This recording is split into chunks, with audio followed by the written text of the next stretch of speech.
अब देखिए जो हमने कल लास्ट करना था सारा टॉपिक हो गया है। अब इसके बाद जो लास्ट टॉपिक है वो है हमारा difference between ammeter and voltmeter, जो हम पढ़ चुके हैं कल। एमीटर और वोल्ट मीटर उसके बीच का डिफरेंस। तो पहला देखिए, एमीटर बना लीजिए लेफ्ट साइड कॉपी में बच्चों, और राइट साइड में एमीटर। ये कई बार 3-3-4 मार्क्स का लिखने को ये डिफरेंस आ जाता है, तो डिफरेंस लिखिए। Difference between ammeter and volt meter.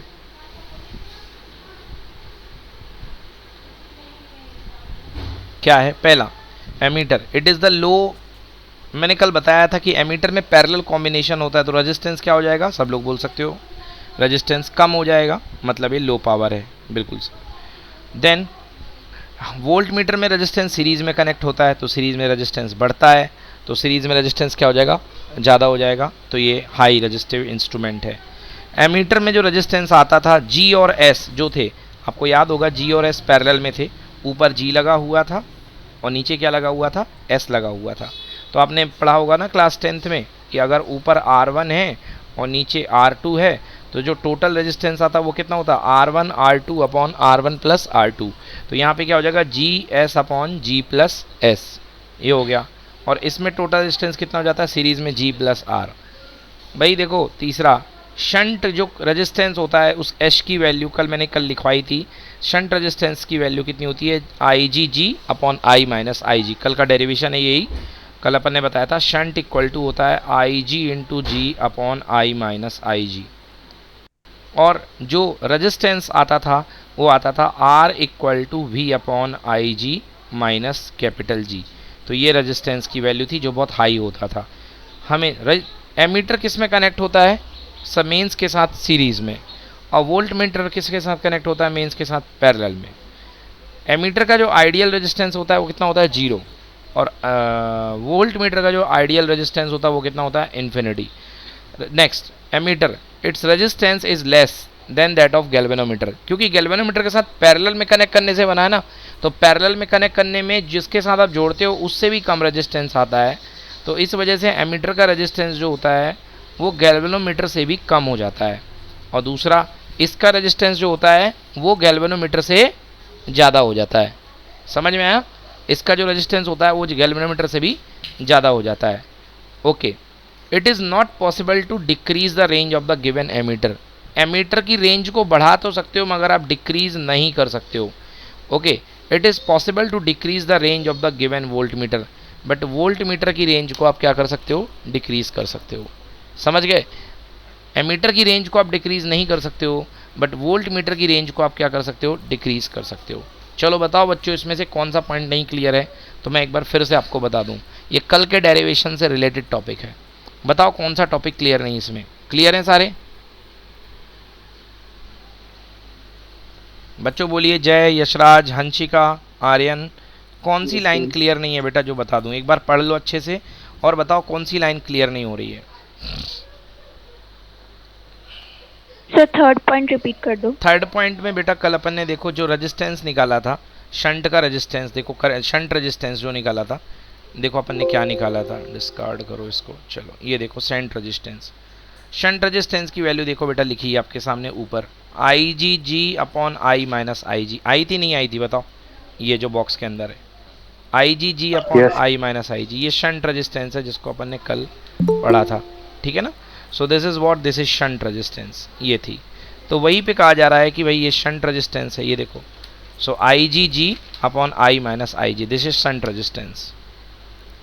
Clear है हंशिका? सो ये है शंट रेजिस्टेंस। और जो एक्सटर्नल रेजिस्टेंस, सीरीज रेजिस्टेंस कितना आया था?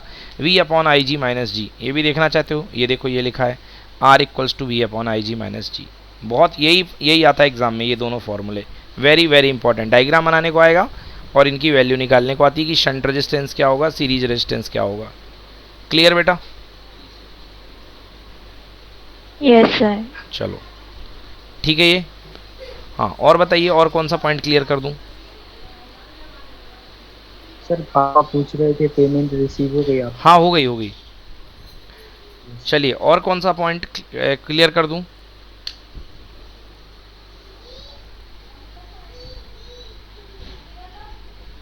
क्या बता एक बार फिर से? हाँ, एक बार फिर से बता देता हूँ। ये पांचों पॉइंट आपके लिखे हुए हैं हर्षिता, ये पांचों पॉइंट आपके लिखे हुए हैं एमीटर और वोल्ट मीटर में डिफरेंस के। इन पांचों पॉइंट को मैंने फिर से बता देता हूँ। एमीटर का रेजिस्टेंस बहुत लो होता है, वोल्ट मीटर का रेजिस्टेंस बहुत हाई होता है। एमीटर का जो रेजिस्टेंस होता है वो कितना होता है, जी एस अपॉन जी प्लस एस, और वोल्ट मीटर का रेजिस्टेंस कितना होता है, जी प्लस आर। शंट का रेजिस्टेंस इसमें कितना आता है, कल कैलकुलेट किया था हम लोगों ने, शंट का रेजिस्टेंस कितना था, आई g G upon I minus I जी। ये देखो शंट का रेजिस्टेंस है। इसमें सीरीज रेजिस्टेंस लगता है, सीरीज में आर, उसकी वैल्यू कितनी होती है, V upon I g minus G. ये लगता है V upon I g minus G, ठीक है। ये हमेशा इसमें किस में लगता है, एमीटर सीरीज़ में कनेक्ट होता है, ये सर्किट के साथ पैरेलल में लगता है। एमीटर का आइडियल रेजिस्टेंस 0 होता है, वोल्ट मीटर का आइडियल रेजिस्टेंस इन्फिनिटी होता है। एमीटर के डब्बे का जो रेजिस्टेंस होता है वो उसमें लगे हुए गैल्वेनोमीटर से भी कम हो जाता है। क्यों, क्योंकि पैरेलल में कनेक्ट होता है गैल्वेनोमीटर के साथ। तो पैरेलल में लगने वाली चीज़ क्या करती है, रेजिस्टेंस को कम कर देती है, और वोल्ट मीटर का जो रेजिस्टेंस होता है वो बढ़ जाता है क्योंकि वो पैरेलल सीरीज़ में लगता है। और तीसरा, आप एमीटर की रेंज को कम नहीं कर सकते हो, क्योंकि एमीटर की रेंज है ना, एमीटर की रेंज को कितना कम करोगे, एक लिमिटेड सप्लाई तक आप कम कर सकते हो, बहुत ज़्यादा कम नहीं कर सकते हो। क्यों, क्योंकि नीचे आपको कुछ ना कुछ तो रेजिस्टेंस लगाना है, और वो कम से कम लिमिटेड है। मगर यहाँ जो रेजिस्टेंस है उसको कितना भी बढ़ा सकते हो, एक तार नहीं 10 तार जोड़ दो। मगर रेजिस्टेंस कम करने के लिए तार को छोटा करोगे, एक लिमिट से ज़्यादा तार को छोटा नहीं कर सकते हो, रेजिस्टेंस को एक हद से ज़्यादा छोटा नहीं कर सकते हो, है ना। मगर आप बढ़ा तो बहुत सकते हो ना, समझ गए ना। हाँ चलिए, तो ये हो गया। तो it is not possible to decrease the range of the given ammeter and it is possible to decrease the range of the given voltmeter. चलो बताओ कौन सा पॉइंट एक्सप्लेन करूं, सारे क्लियर हो गए अच्छे से, कॉन्फिडेंस आ गया सब में, जिसमें नहीं आया फिर से पूछो, बार बार पूछो।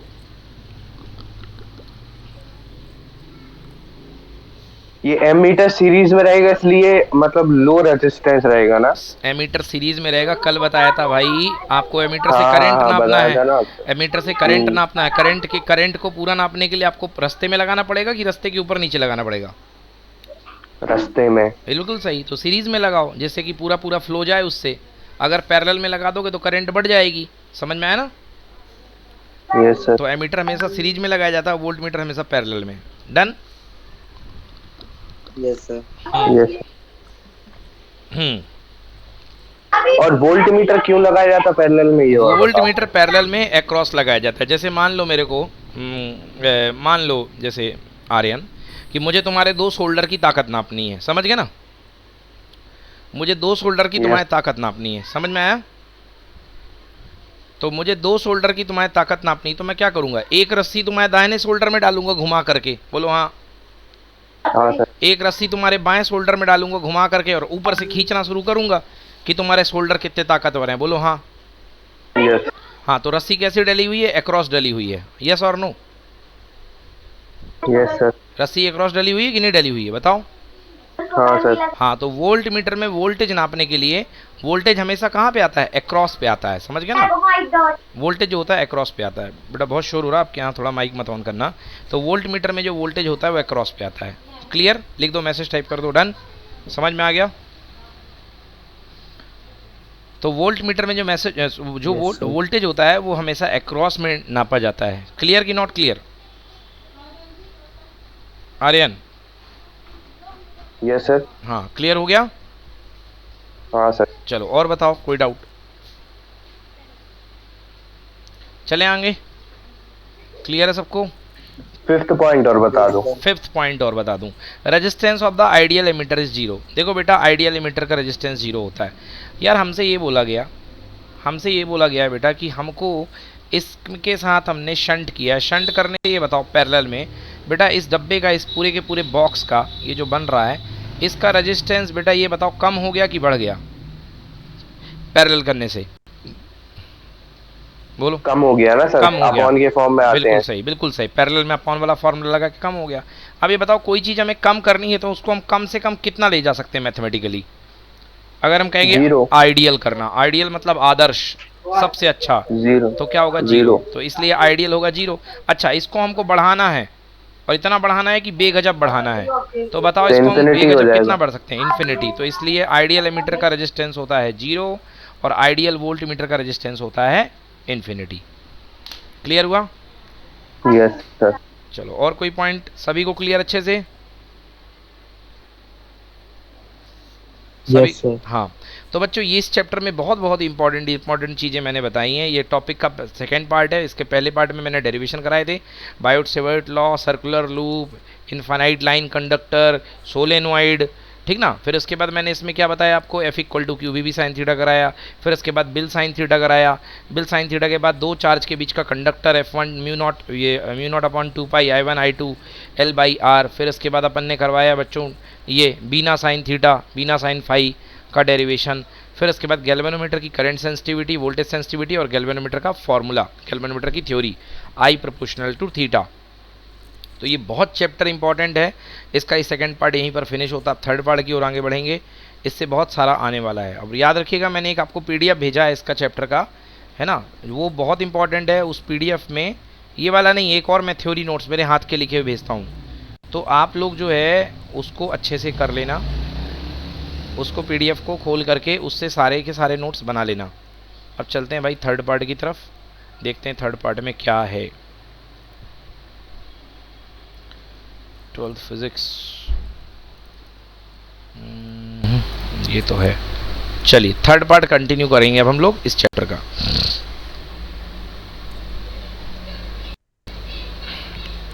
ओके,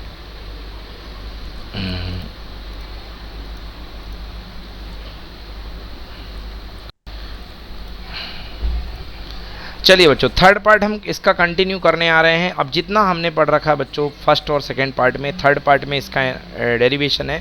लास्ट ईयर एक डिवाइस बच्चों इसमें से हटा दी गई थी, साइक्लोट्रॉन, बट साइक्लोट्रॉन मुझे लगता है इस बार फिर से हटाई जाएगी। रेड्यूस सिलेबस आएगा, पक्का आएगा आप लोग का। साइक्लोट्रॉन हटाया जाएगा, बट अभी कोई इन्फॉर्मेशन नहीं है, तो अपन साइक्लोट्रॉन को देख लेते हैं, ठीक है ना। तो यहाँ से टॉपिक स्टार्ट कर रहे हैं। पहला टॉपिक, पहला क्वेश्चन लिखिए बच्चों कॉपी में, right and explain working principle of cyclotron. Write and explain working principle of cyclotron.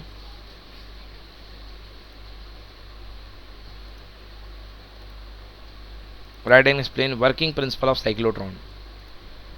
Okay, ठीक है, चलिए एक्सप्लेन करते हैं। तीनों टॉपिक बड़े ज़बरदस्त हैं। ये चार टॉपिक हैं, तो इस चार टॉपिक में हमें क्या क्या पढ़ना है। नंबर 1 टॉपिक हम पढ़ने जा रहे हैं साइक्लोट्रॉन, अच्छा खासा टॉपिक है, पूरा एक क्लास ले लेगा। फिर उसके बाद आएगा बच्चों एम्पियर सर्कुटल लॉ। इलेक्ट्रिक फील्ड में हमने पढ़ा था गॉस लॉ, तो वहाँ गॉस लॉ लगता था, मैग्नेटिक फील्ड में लगता है सर्कुटल लॉ, बिल्कुल गॉस लॉ के जैसे यहाँ पे लगेगा एम्पियर सर्कुटल लॉ। और एम्पियर सर्कुटल लॉ लगाने के बाद हम पढ़ेंगे मैग्नेटिक फील्ड सोलेनॉइड का कितना होता है। अभी हमने देखा था मैग्नेटिक फील्ड सोलेनॉइड के अंदर कैसा होता है, देखा था हमने, पैरेलल होता है, यूनिफॉर्म होता है ना, बीच में हुआ करता है, बाहर ऑलमोस्ट जीरो होता है। बट अब देखेंगे कि उसकी वैल्यू कितनी होती है। और लास्ट में हम पढ़ेंगे एक टोराइडल सोलेनॉइड, बस छोटा सा डेरिवेशन है, टोराइडल ज़्यादा कुछ खास नहीं है। चलिए अब स्टार्ट करते हैं साइक्लोट्रॉन। चलिए बच्चों ये देखिए साइक्लोट्रॉन कैसा होता है। ये D1 और D2 साइक्लोट्रॉन की दो डीज बनी हुई हैं। एक मिनट में आपको साइक्लोट्रॉन पहले दिखा देता हूँ, एनिमेशन मेरे पास वीडियोज़ हैं, मैं साइक्लोट्रॉन आपको दिखा दूँ वीडियो उसका, फिर आपको समझ में आएगा कि साइक्लोट्रॉन कैसे काम करता है। एक सेकेंड रुक जाइए, होल्ड कीजिए, मैं आपको साइक्लोट्रॉन का वीडियो प्ले करके दिखा देता हूँ, जिससे आपको क्लियर हो जाएगा कि साइक्लोट्रॉन कैसा होता है।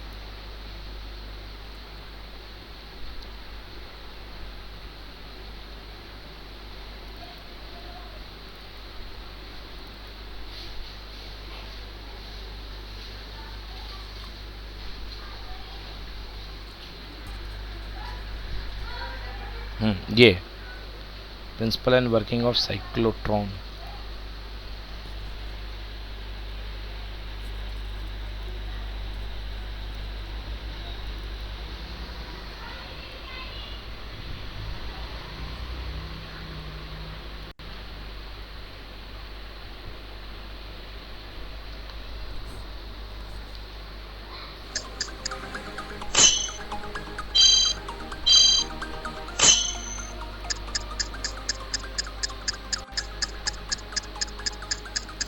cyclotron. And MS living principles of cyclotron, or maybe the concept apparatus is placed between the lane of the D's potential at that moment.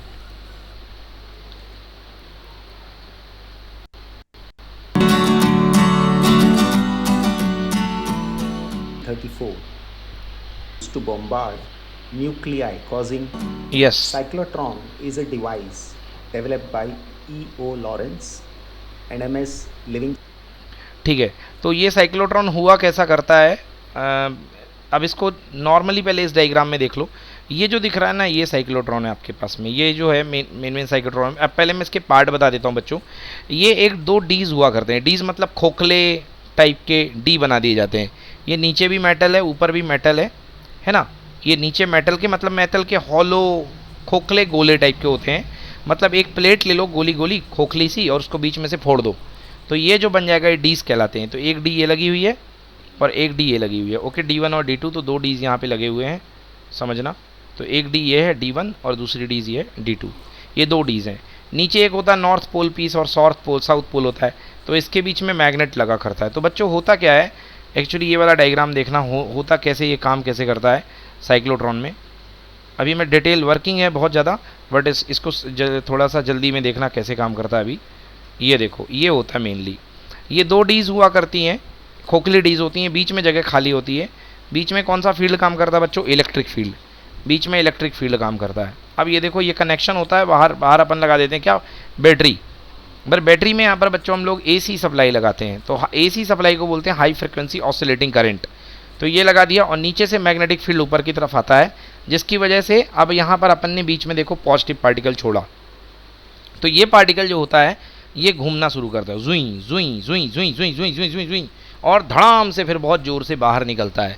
जब इसकी वेलोसिटी बहुत ज़्यादा बढ़ जाती है तो ये बाहर की ओर निकलता है इस तरीके से, ठीक ना। तो ये होता है साइक्लोट्रॉन। और इस पार्टिकल का इस्तेमाल करके हम क्या कराते हैं, इस पार्टिकल का इस्तेमाल करके हम न्यूक्लियर डिसइंटीग्रेशन मतलब न्यूक्लियर को ध्वस्त करना इत्यादि काम, बड़े बड़े मतलब एक्सपेरिमेंटल वर्क किए जाते हैं। बोलो कुछ मैंने अभी पूरा नहीं समझाया है, बट जितना मैंने समझाया तुमको मेनली समझ में आया कि ये साइक्लोट्रॉन करना क्या चाहता है। बोलो क्लियर हुआ कि नहीं हुआ? ये पार्ट समझाना सर, डीज के बाद वाले। डीज के बाद में दो डीज होते हैं, डीज के ऊपर ये यहाँ मैग्नेट है? नहीं, मैग्नेट नहीं है बेटा, मैग्नेट नीचे लगा हुआ है, नॉर्थ और साउथ मैग्नेट नीचे लगा हुआ है, ठीक है। अब नीचे से मैग्नेटिक फील्ड आएगा, और आपको पता है जब परपेंडिकुलर मैग्नेटिक फील्ड में चार्ज को छोड़ते हो तो कौन सा मोशन करता है, सर्कुलर मोशन, है ना। जब परपेंडिकुलर मैग्नेटिक फील्ड में आप चार्ज को छोड़ोगे तो चार्ज पर जब परपेंडिकुलर फोर्स लगेगा तो कैसा मोशन करेगा वो, सर्कुलर मोशन, ठीक है ना। सर्कुलर मोशन करने लगेगा, और सर्कुलर मोशन करते करते करते करते इसका रेडियस बढ़ जाएगा, और रेडियस जब बढ़ जाएगा तो ये वेलोसिटी बहुत हाई हो जाएगी, और जैसे ही आप ये विंडो ओपन करोगे ये पार्टिकल यहाँ आकर के अपने टारगेट को हिट कर देगा। बोलो समझ में आया कुछ?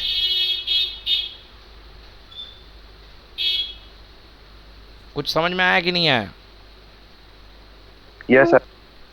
अरे बाकी बच्चे भैया, यशराज, जय, कुछ तो बोलो। Yes sir. हाँ, अभी देख लो ये वीडियो, फिर उसके बाद और समझाता हूँ अच्छे से, चलो ठीक है ना। हाँ,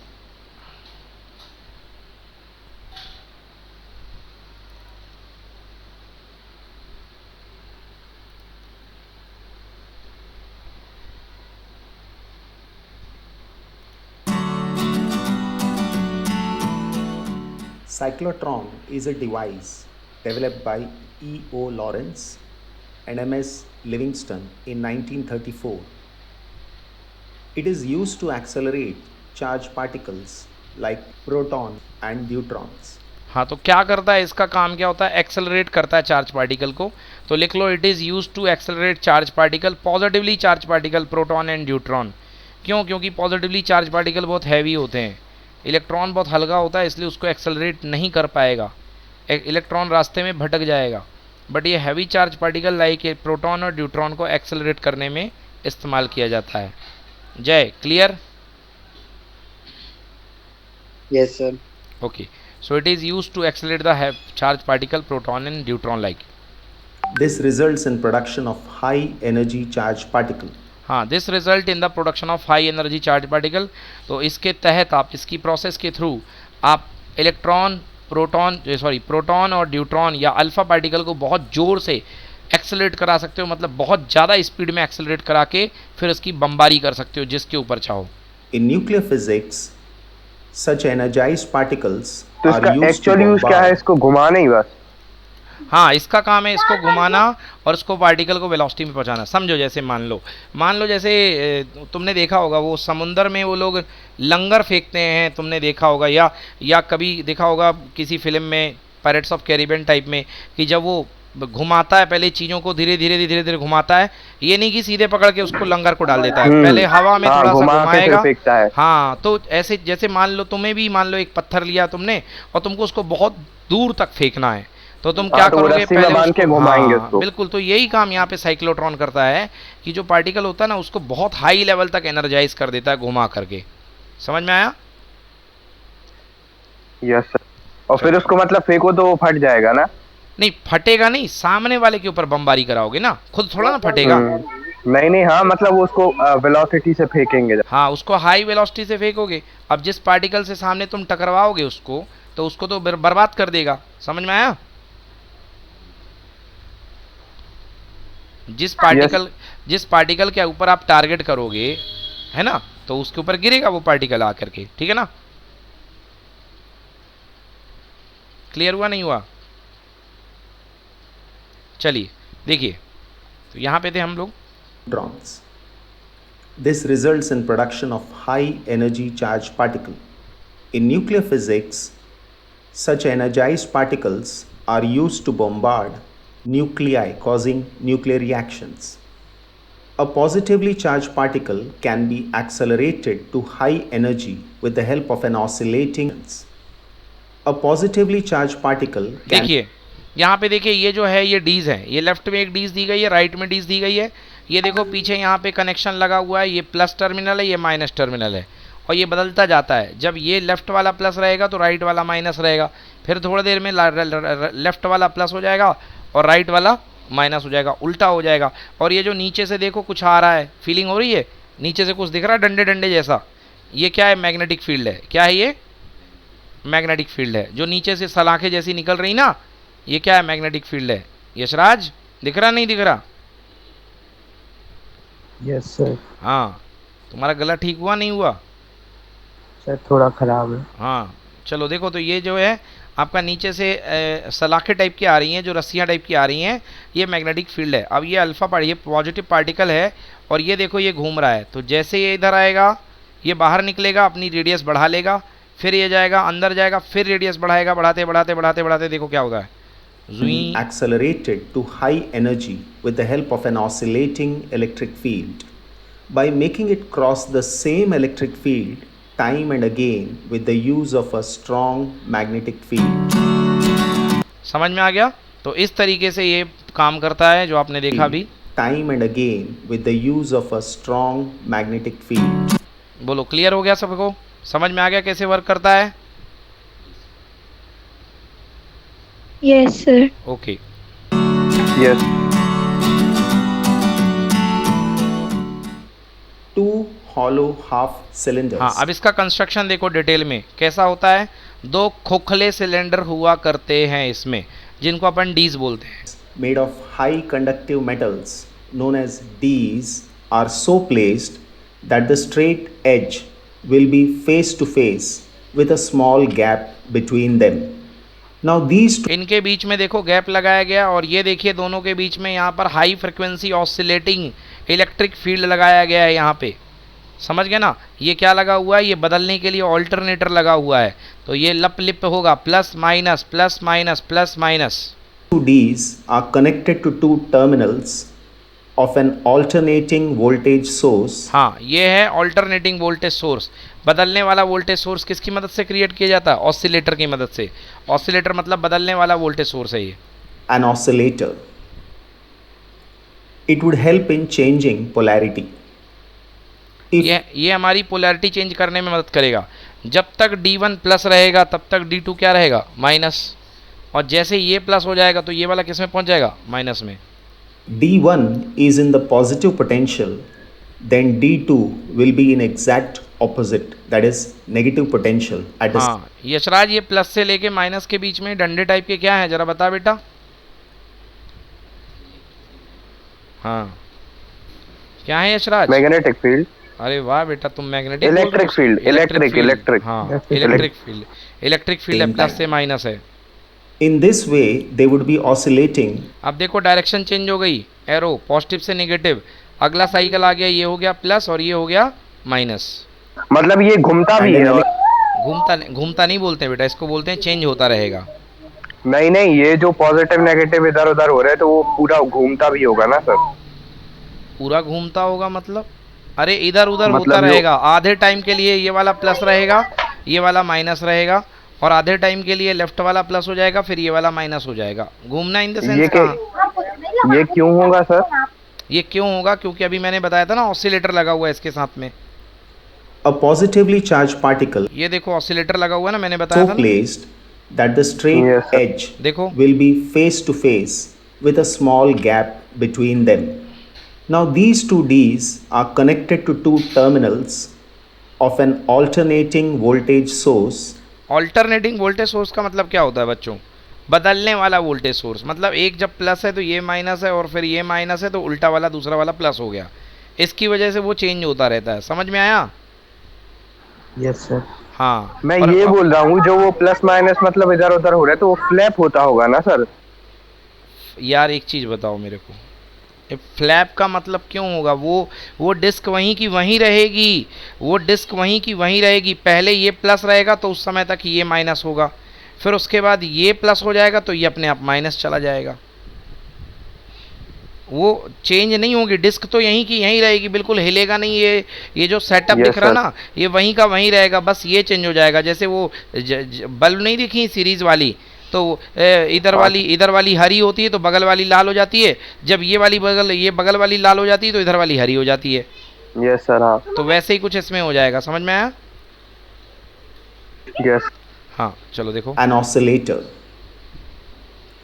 It would help in changing polarity. If D1 is in the positive potential, then D2 will be in exact opposite, that is negative potential at the same time. In this way, they would be oscillating and an electric field would be created between them. One electromagnet is kept below the two Ds and one electromagnet is kept above the Ds. हाँ देखो, ये दो Bottom- electromagnet रख दिए गए हैं, नीचे north pole है, ऊपर साउथ पोल है। तो नीचे से क्या चलेगा? फील्ड चलेगा ऊपर की तरफ। Electromagnet will have north pole above and top electromagnet will have south pole below. This would create a magnetic field perpendicular to the direction of हाँ ये देखो ऐसे जाता है मैग्नेटिक फील्ड बच्चों, इस तरीके से पेनिट्रेट करते हुए। तो देखो ये सरफेस को परपेंडिकुलर फोड़ करके जा रहा है, मतलब मैक्सिमम फोर्स लगेगा। अब क्यों लगेगा फोर्स? याद करो, जब करंट फ्लो होती है किसी कंडक्टर से, सबको मूविंग चार्ज होता है, तो मूविंग चार्ज पर क्या लगता है? फोर्स लगता है। लगता है कि नहीं लगता मूविंग चार्ज पर force? F equal to Q b sine theta. याद Yes. आया? हाँ, तो F equal to Q b sine theta के कारण इस पर क्या लगेगा? फोर्स लगेगा। the electric field. This entire arrangement is sealed in a vacuum box. The two Ds create इस पूरे के पूरे सिस्टम को एक वैक्यूम बॉक्स के अंदर चेंबर में, ये देखो रेड कलर का चेंबर दिख रहा है ना बाहर से, अब थोड़ा सा फीलिंग आ रही है, उसके अंदर रख दिया गया है। an electric field. Yes sir. The direction of electric field is horizontal. The direction of magnetic field is vertical. हाँ देख लो, direction of electric field horizontal लग रहा है, प्लस से माइनस, दाएं हाथ की तरफ और बाएं हाथ की तरफ, क्योंकि वो बदलता रहेगा। और मैग्नेटिक फील्ड लग रहा है नीचे से ऊपर। तो एक दूसरे को फील्ड ये क्या कर रहे हैं? काट रहे हैं perpendicular. When we place a positively charged particle, which may be a proton or a combination of proton and neutron both, हाँ देखो, अगर आपने प्रोटॉन रखा तो जैसे ही प्लेट ऑन करोगे देखना अट्रैक्शन लगेगा, क्योंकि प्रोटॉन क्या होता है? Positive charge. तो पॉजिटिव चार्ज किसकी तरफ खींचेगा? या निगेटिव की तरफ कि पॉजिटिव की तरफ? बोलो, कौन पॉजिटिव चार्ज किस प्लेट की तरफ भागेगा? प्लस की तरफ कि माइनस की तरफ? माइनस की तरफ। माइनस की तरफ। देखो ऑन कर रहा हूँ, बत्ती जला रहा हूँ, स्विच ऑन कर दो भाई। since D1 is ये देखो भैया, स्विच ऑन कर दिया। स्विच ऑन करते ही एक प्लेट बन गई प्लस और दूसरी प्लेट बन गई माइनस। तो ये प्रोटॉन लालच खा करके इलेक्ट्रिक फील्ड की डायरेक्शन में भागेगा, प्लस से लेके माइनस की तरफ भागेगा, क्योंकि प्रोटॉन है, प्लस है। positive, D2 is negative, there is an electric field between them. Now a force acts upon the हाँ, इस पे फोर्स लगेगा, कौन सा force? Electric force, F equal to q e. तो F equal to Yes, q e sir. लगेगा, ये अंदर की तरफ घुसेगा। अब जैसे अंदर की तरफ घुसेगा, इस पर खटाक से लगेगा नीचे की तरफ लगने वाला मैग्नेटिक फील्ड, देखना भी आएगा। charged particle, and its direction would be the direction of E. हाँ, बिल्कुल सही। Because of this force, the charged particle gets acceleration, and because of acceleration, the speed increases till it enters the D. ये देखो, ये जैसे enter करा, अब डीज के अंदर जा रहा है। अब जैसे डीज के अंदर जाएगा, जय बताओ, इलेक्ट्रिक फील्ड तब भी काम करेगा कि नहीं करेगा? करेगा सर। बिल्कुल नहीं करेगा जय। इसका मतलब तुम भूल चुके हो इलेक्ट्रोस्टैटिक शील्डिंग। याद करो, मैंने पढ़ाया था कि अगर बिजली कार के ऊपर गिर जाएगी तो कार के अंदर बैठने वाले को कुछ नहीं होगा, क्योंकि कार के अंदर कोई इलेक्ट्रिक फील्ड काम नहीं करता है। तो ये भैया जैसे ही मेटल के चैम्बर के अंदर जाएगा तो क्या इलेक्ट्रिक फील्ड काम करेगा? No sir. नहीं करेगा, इलेक्ट्रिक फील्ड काम नहीं करेगा। तब केवल क्या लगेगा? Magnetic field. तो मतलब ये जितना ये खाली जगह में हुआ, यहीं पर ये एक्सेलरेट होगा। अब जैसे अंदर जाएगा तो मैग्नेटिक फील्ड काम करेगा, और मैग्नेटिक फील्ड जब मूविंग चार्ज पार्टिकल पे लगता है तो क्या करता है? उसे फोर्स लगाएगा, है ना? कौन सा rule? F equal to q v b sine theta. देखना, Since D is an enclosed container, so the value of electric field is 0. हाँ, the value of electric field inside the D is 0। बता चुका हूँ, खोखले conductor के अंदर magnetic electric field कितना होता है? 0। बच्चों पढ़ाई नहीं कर रहे हो, ठीक ना? खोखले कंडक्टर के अंदर इलेक्ट्रिक फील्ड की वैल्यू 0 होती है। चलो, So force becomes 0 and acceleration becomes 0. So inside the container there is no electric field, but there is magnetic field and its direction is north.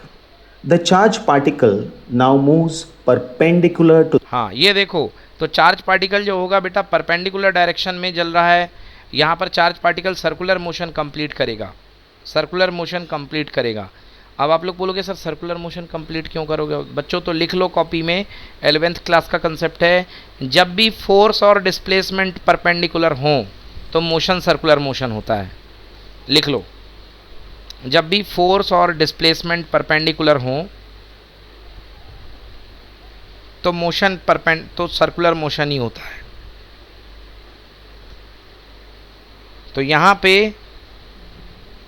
Force कहाँ लगेगा? मैग्नेटिक फोर्स ऊपर की तरफ, और डिस्प्लेसमेंट कहाँ हो रहा है? डीज के अंदर प्लेन में। क्या बोला सर आपने? Force perpendicular to distance. Displacement ठीक है ना? तो कैसा मोशन होता है? Circular motion. जैसे अर्थ घूम रही है, फोर्स काम करता है सेंटर की तरफ, मगर डिस्प्लेसमेंट होती है रेडियल डायरेक्शन में। तो सर्कुलर मोशन होगा, तो सर्कुलर मोशन की वजह से घूमना शुरू कर देगा। बोलो समझ में आया? यस की नो? Yes sir. चलो,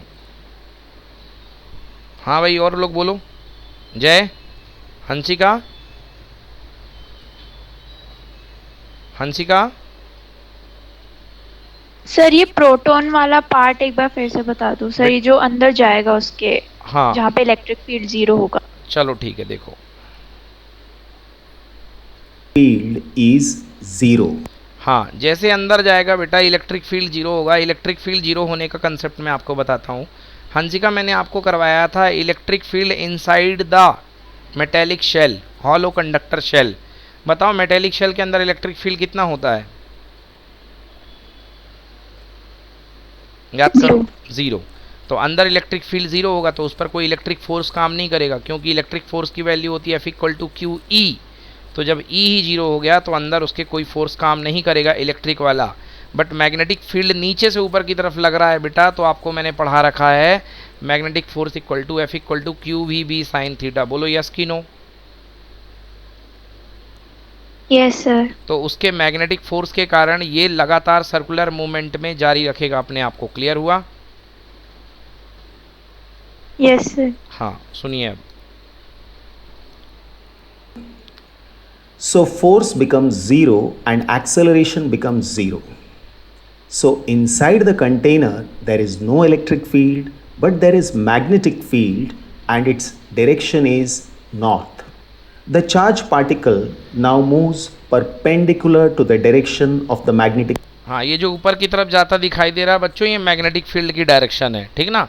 ये ऊपर जो जा रहे हैं इनको फ्लक्स बोलते हैं, तो ये मैग्नेटिक फील्ड के डंडे हैं, इनसे ज़्यादा कुछ परेशान नहीं होना। तो ये आ रहे हैं। अब देखो पार्टिकल घूम करके बाहर की तरफ निकला। अब जैसे पार्टिकल घूम करके बाहर की तरफ निकलेगा तो मैग्नेटिक फील्ड के साथ साथ बताओ यशराज, इलेक्ट्रिक फील्ड बाहर आते ही काम करेगा कि नहीं करेगा? यस सर करेगा। इलेक्ट्रिक फील्ड काम करेगा बेटा। तो ये बताओ इलेक्ट्रिक फील्ड उसको क्या करेगा? क्या करेगा? इलेक्ट्रिक फील्ड के काम होने से उसको क्या मजा आएगा? कौन बताएगा? इलेक्ट्रिक सर, फील्ड फोर्स के की आने से फोर्स मिलेगा। बिल्कुल सही, फोर्स मिलेगा मतलब एक्सेलरेशन मिलेगा, क्योंकि अंदर तो ई जीरो हो गया था, मर गया था, बट बाहर तो इलेक्ट्रिक फील्ड जिंदा है। तो बाहर जैसे ही आएगा तो F equal to q e, उस पर फोर्स लगेगा। और फोर्स लगने से बताओ यशराज जय क्या फ़ायदा होगा? एक्सेलरेट तो होगा, बट एक छोटा सा चेंज आएगा। क्या चेंज आएगा बताओ? सर फिर से बोलना। इलेक्ट्रिक फील्ड के लगने से क्या चेंज आएगा उसके पाथ में? अरे जैसे ही तुम घूम रहे थे रास्ते में और तुमको पीछे से किसी ने आके बढ़िया घूमते से एक फटका मार दिया टेढ़े डायरेक्शन में, हाँ तो टेंजेंशियल डायरेक्शन में, परपेंडिकुलरली तो आपका जो रेडियस होगी वो स्लाइटली बढ़ जाएगी कि घट जाएगी कि उतनी ही रहेगी? बढ़ जाएगी। बिल्कुल सही, यही है, स्लाइटली रेडियस बढ़ जाएगी। अब देखिएगा अभी तक ये क्या था? ये माइनस था और ये प्लस था। अब देखना ये हो जाएगा माइनस और ये हो जाएगा प्लस। चलो देखना अभी कैसे होगा जैसे बाहर निकलेगा। Field. It experiences a force in a direction perpendicular to the plane containing V and B. This force provides the centripetal force and makes the charged particle move along a circular path of radius. हाँ देखो, इस मतलब magnetic force की वजह से ये circular path में घूमता है। R is equal to mv upon q times b. हाँ ये मैं डिराइव करवाऊंगा बच्चों, radius of the path R equal to M we upon q v. अभी लिखने की ज़रूरत नहीं है, अभी इसकी साइक्लोट्रॉन की रेडियस में निकलवाऊंगा आपको, R equal to M we upon q v, don't worry. The particle makes a semicircle and comes to the gap. हाँ हम लोग यहाँ पर थे, ठीक है ना। देखिए अभी तक क्या था? ये था माइनस, ये था प्लस, इसके लालच में पूरा ये घूम करके बाहर निकल रहा है। The time taken is t by 2. Because if the time taken to complete one circle is t, then the time taken to complete semicircle would be t by 2. बिल्कुल सही, यहाँ से लेकर के यहाँ तक आधे चक्कर चलने में जो टाइम लगेगा वो कितना होगा? t by 2। अब t बाई 2 के बाद ये यहाँ पर आकर के रुका हुआ है charge particle, As soon as the particle बस यहाँ आके रुका हुआ है। अब जैसे ये पार्टिकल आएगा तो ये जो पीछे फ्रिक्वेंसी चेंजिंग डिवाइस लगी हुई है इसको कर देगी प्लस और इसको कर देगी माइनस। तो ये हो जाएगा ब्लू और ये हो जाएगा रेड, मतलब ये हो जाएगा प्लस लेफ्ट वाला और ये हो जाएगा माइनस। तो ये अट्रैक्शन की तरफ फिर खींचेगा, देखना कैसे। comes to end, it is influenced by electric field. When the particle was born, its velocity was 0. When it enters the d, its velocity is v and it is constant because the magnetic field cannot change the velocity. The oscillator will change the polarity ये देखो। when it comes out of d. हाँ it जैसे again ये D के बाहर निकला, ये हो गया प्लस, ये हो गया माइनस। अब ये वाला माइनस बोलेगा पार्टिकल आ जा, और ये प्लस वाला बोलेगा भग भग भग जा। तो ये इसको बुलाएगा और ये वाला इसको भगाएगा। तो ये पार्टिकल बोलेगा जोर लगा के इसकी तरफ आएगा, क्योंकि ये माइनस है ना, तो माइनस के जोर एक्सेलरेट होगा। तो जैसे एक्सेलरेट होगा तो रेडियस हल्की सी पुश हो जाएगी, बढ़ जाएगी। comes under the influence of electric field. The electric field accelerates the charged particle ये देखो to रेडियस बढ़ गई। v1. When it enters, देखो बच्चों रेडियस बढ़ गई यहाँ पे, तो ये एक्सेलरेट करेगा। तो पहले यहाँ तक वेलोसिटी कितनी थी? v थी। अब यहाँ पर आकर के इसकी वेलोसिटी कितनी हो गई? v1। अब v1 से अंदर जाएगा बेचारा, v1 यहाँ तक जाएगा, बट जैसे ही बाहर निकलने को होगा फिर ये बन जाएगा माइनस और ये हो जाएगा प्लस, तो फिर वेलोसिटी बढ़ जाएगी। देखो कैसे। d2, the velocity would remain constant. Now d2 becomes positive and d1 and becomes d1 becomes negative. negative. When it comes out of d, it again comes under the influence of electric field. The electric field accelerates the charged particle. The particle would now move from d2 to d1 because its velocity would increase to v2. When it enters d1 again, the velocity would remain constant because the magnetic field cannot change the velocity, but the particle would make a greater semicircle because it is coming inside the d with a greater velocity. When it comes out of d, it comes under the influence of electric field. Once again, the electric फिर field से देखो accelerates the charge. फिर से electric field change हो गया, ये हो गया प्लस और ये हो गया माइनस, ठीक ना। अभी जैसे बाहर निकलने को होगा तो ये फिर से चेंज हो जाएगा। Charge particle, and now the velocity becomes v3. हाँ ये देखो v3। In this way, the particle moves in a circular path, and with each circle, the velocity of the charged particle increases. If the velocity of a charged particle increases, the radius of the charged particle would also increase.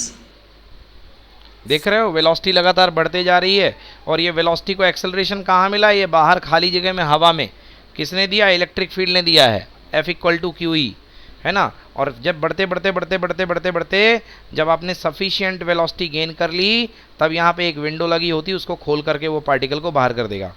Finally, when the particle has no more space to grow in radius, it is thrown out through a window. ये देखो पटाक से With फेंक दिया। such a high velocity, the particle has high energy and it hits the target. समझ में आया अच्छे से कि नहीं आया बताओ? हेलो विद्वानों, बोलो क्लियर Yes, हुआ नहीं sir. हुआ? अच्छे से सर क्लियर आया। अच्छे से तो नहीं आया। तुम्हें नहीं आया? चलो फिर से देखना अभी, है ना। अभी मैं बता देता हूँ इसको और एक बार अपने तरीके से। तो बच्चों ये था आपका साइक्लोट्रॉन, इस तरीके से ये काम करता है। अब इसको लिखने का तरीका, चलो हंसिका पढ़ना पड़ेगा अब आपको।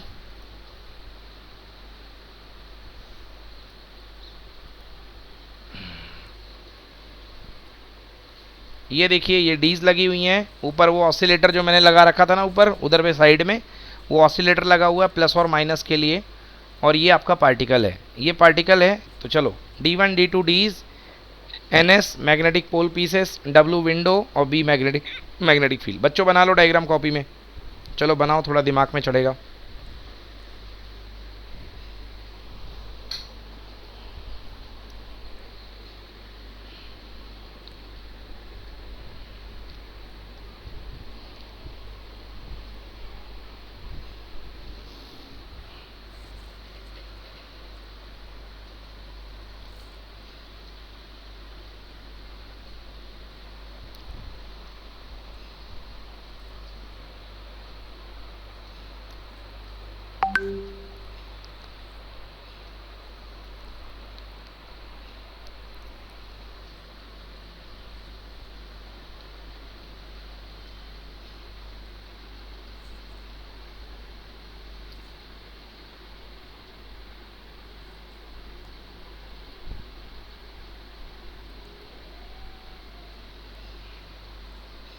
चलिए बना लिया।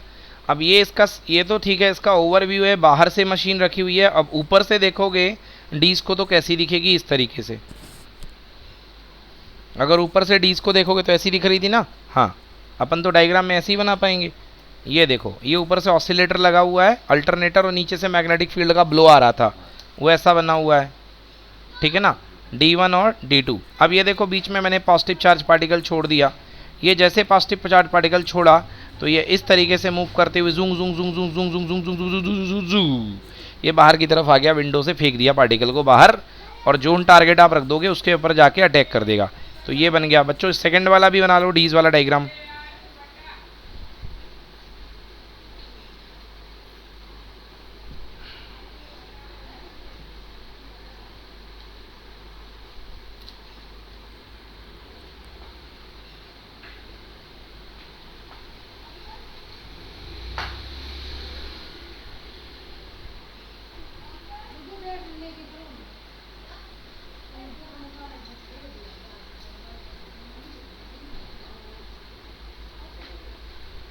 ठीक है बच्चों, चलो हाँ पढ़िए हंसी का working.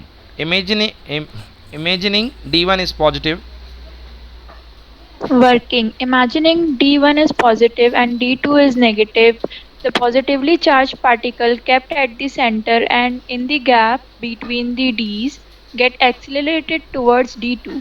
Due to perpendicular magnetic field and according to Fleming's left-hand rule, the charge gets deflected and describes semicircular path. हाँ D2 निगेटिव है तो D2 की तरफ पॉजिटिव पार्टिकल अट्रैक्ट होगा, घुसेगा अंदर और घुसने के बाद सर्कुलर रीजन ड्रॉ करेगा, सेमी सर्कुलर पाथ बनाएगा क्योंकि फ्लेमिंग लेफ्ट हैंड रूल लग रहा है।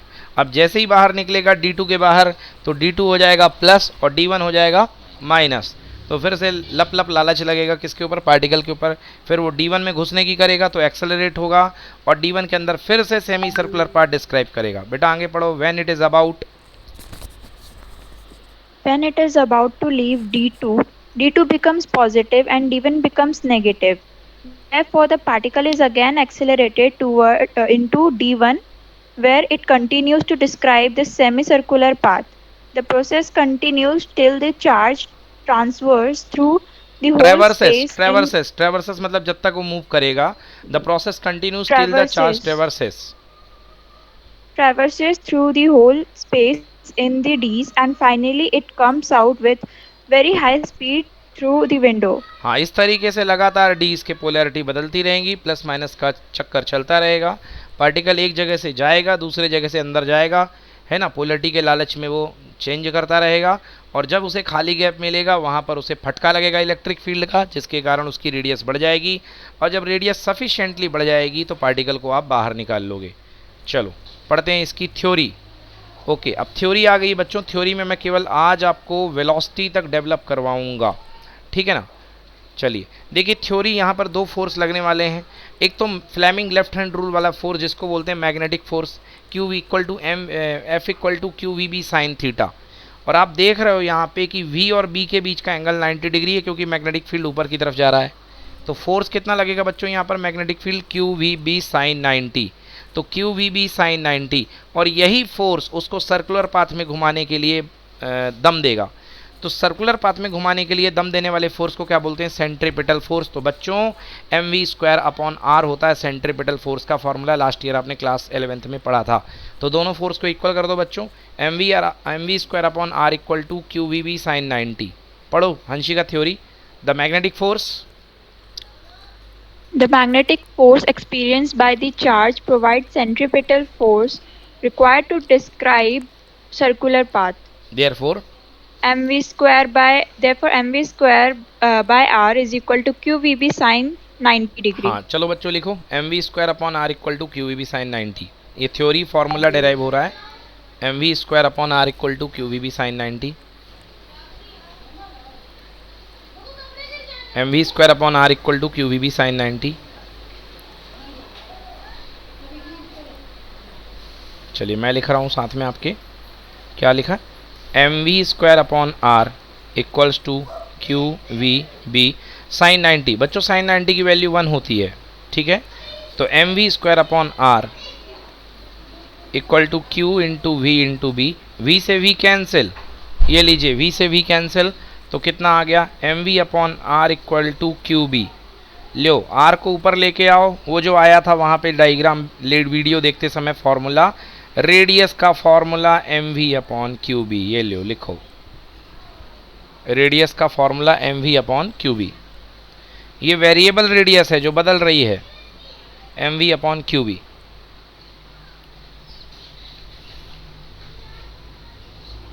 देखो रेडियस बदल रही है, पहले जब घुसता है तो जुई जुई जुई जुई जुई जुई जुई जुई जुई जुई जुई जुई बहुत तेज से बाद में निकलता है।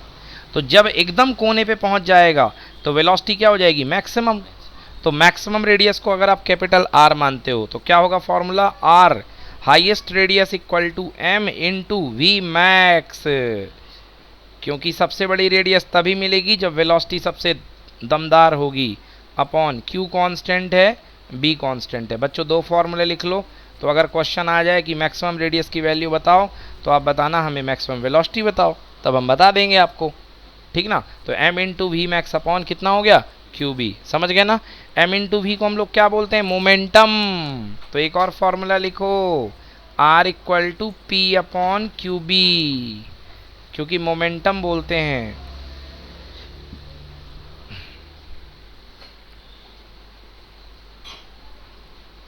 क्लियर हो गया। Yes sir. Yes sir. ठीक, बहुत अच्छी बात है। तो देखिए क्या देखा हमने, हमने फॉर्मूला देखा R equal to M we upon Q B. अब यहाँ से देखिए M V equal to Q B R, M V equal to Q B R, तो वी इक्वल टू कितना हो गया, Q B R upon M. बच्चों लिखो velocity equal to Q B R by M, Q B R by M.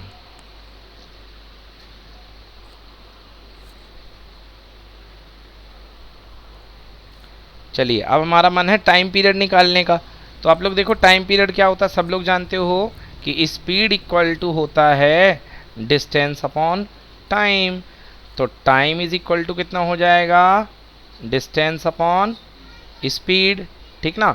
तो अगर हम एक चक्कर की बात करें, आर रेडियस के एक चक्कर की बात करें, तो आर रेडियस के एक चक्कर के लिए डिस्टेंस कितना होगा, 2 पाई आर, है ना। Yes. और स्पीड कितनी है, v। तो बच्चों 2 पाई आर, और v की वैल्यू क्या निकाली है, ये q B R upon M. तो q B R divided by m, R से आर कैंसिल, तो आंसर कितना आ गया, 2 पाई एम पलटी मार के सबसे ऊपर divided by Q B. Time period note करो, 2 pi M upon Q B, पूरा पूरा बना के नोट करना, 2 pi M upon Q B. तो एक चक्कर लगाने में लगने वाला टाइम पीरियड, तो देखो ध्यान से, टाइम पीरियड वेलोसिटी पे डिपेंड नहीं कर रहा है, रेडियस पे डिपेंड नहीं कर रहा है, मतलब टाइम पीरियड हमेशा सेम रहेगा, ना वेलोसिटी पे डिपेंड कर रहा है ना किसी चीज़ पे, बाकी सारी चीज़ें तो कांस्टेंट है, मतलब टाइम पीरियड हमेशा सेम रहेगा। अच्छे से नोट करना, जो समझ में ना आए पूछ लेना।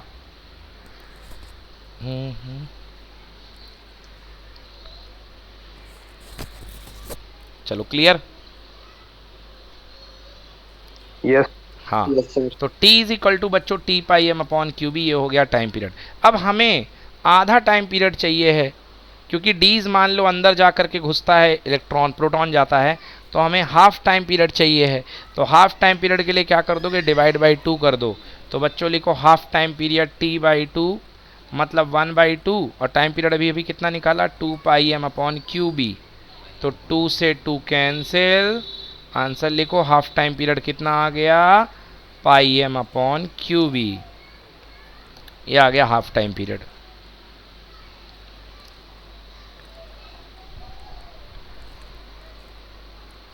ठीक है ना, हाफ टाइम पीरियड आ गया। बोले सभी को clear. Yes sir. Yashraj. Yes sir. हाँ, अब चलिए लिखिए काइनेटिक एनर्जी।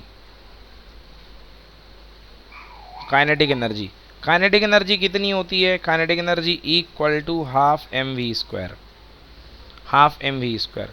तो हाफ है, मास की जगह मास है। वेलोसिटी बच्चों अभी अभी मैंने निकलवाई आप लोगों को, देखो पन्ना पलट करके, वेलोसिटी क्या है, velocity Q B R upon M.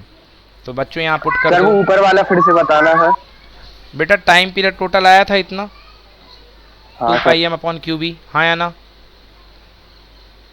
आया था। तो इसको बेटा टाइम पीरियड का हाफ कर दो, आधा कर दो, तो half 2 pi M upon Q B, तो 2 से 2 कैंसिल हो जाएगा, तो कितना बचेगा, pi M upon Q B. ठीक है, हाँ सर। ओके। अब देखो kinetic energy half M we square होती है काइनेटिक एनर्जी, तो हाफ एम, और वी की वैल्यू अभी अभी निकाली थी कितनी, q by R upon M. तो q by R upon m का स्क्वायर पुट कर दो, क्यू बी आर ना, बाई आर बोल रहा हूँ, बी आर, क्यू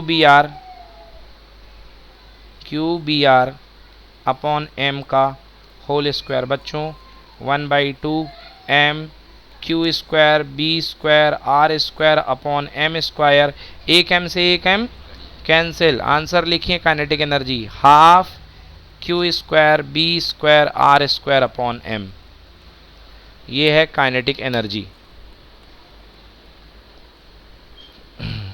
जय यशराज, हंसिका, आर्यन अच्छे से क्लियर हुआ कि नहीं हुआ? सच सच बताओ। Yes, sir. हाँ, ये बहुत इंपॉर्टेंट डेरिवेशन है, ये पूछा जाता है, हर बार आता है एग्ज़ाम में, इस पे न्यूमेरिकल भी बनेंगे, ठीक है ना? तो इसलिए इसको अच्छे से नोट करो, कहीं पे दिक्कत है फिर से पूछो। सो ये हो गई बच्चों हमारी काइनेटिक एनर्जी।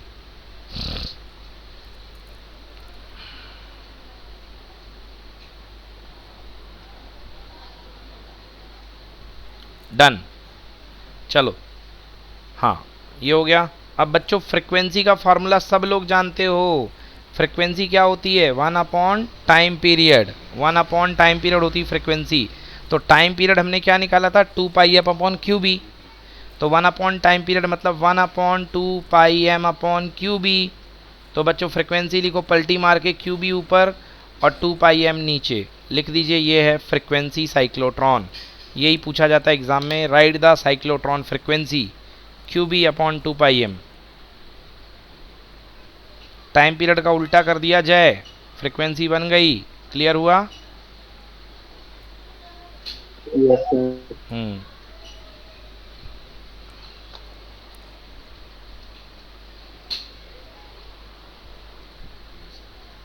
डन, सबने लिख लिया? यस चलो देखो, अब इसको Yes, डेरिवेशन में देख लेते हैं। चलिए अब इस चीज़ को, सारी चीज़ें जो मैंने पढ़ाई ना, सर, ये- क्लास हाँ, है साथ। अच्छा क्लास है, चलिए ठीक हाँ, है, सर। ठीक है, नो प्रॉब्लम, ठीक है। तो यही डेरिवेशन है, यही